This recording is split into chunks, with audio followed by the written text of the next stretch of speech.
என்றார்.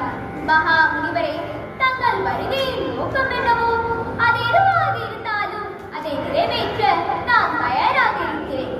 தசரத மன்னரின் நன்குரையால் மகிழ்ச்சி கொண்டார் விஸ்வாமித்திரர்.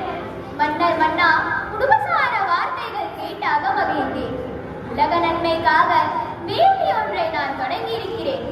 ஆனால் மாரீஜன் மற்றும் சுபாகுவின் இரு அரக்கர்கள் வேள்வியை நடத்த விடாமல் நாசம் செய்கிறார்கள். யாக விதிப்படி யாகத்தை தொடங்கியதற்கு பின் கோபப்படவோ சபிக்கவோ இயலாது. அதனால் அந்த அரக்கர்களை என்னால் தடுக்க முடியவில்லை. அந்த அரக்கர்களை அழிக்க உன் புதல்வன் ஸ்ரீராமனால் மட்டுமே சாத்தியம். எனவே ஸ்ரீராமனை என்னுடன் அழைத்து செல்லவே வந்தேன். இதை கேட்டதும் தசரத மன்னர் மிகுந்த அதிர்ச்சியிலும் கவலையிலும் ஆழ்ந்தார். இவரே, ராமன் எதற்கு? ராமன் இன்னும் சிறு பாலகனே. அவனுக்கு அரக்கர்களை எதிர்க்கும் அனுபவம் இல்லையே. எனது படைகளுடன் நான் வந்து முன்னின்று தங்களது யாகத்தை காத்து தருகிறேனே என வேண்டினார். வெகுண்டெழுந்தார் விஸ்வாமித்திரர்.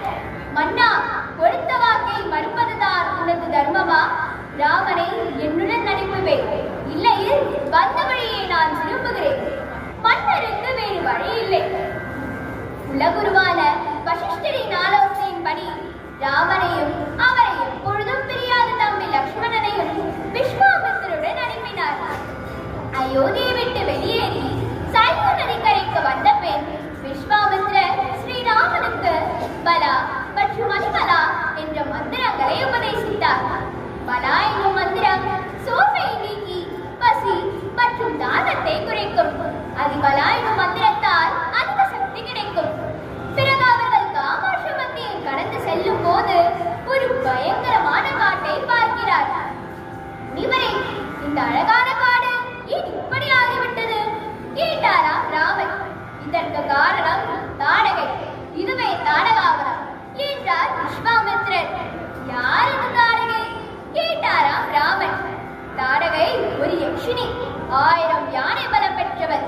அகஸ்தியர் சாபம் கொடுத்து அவளை ராட்சியாக மாற்றினார்.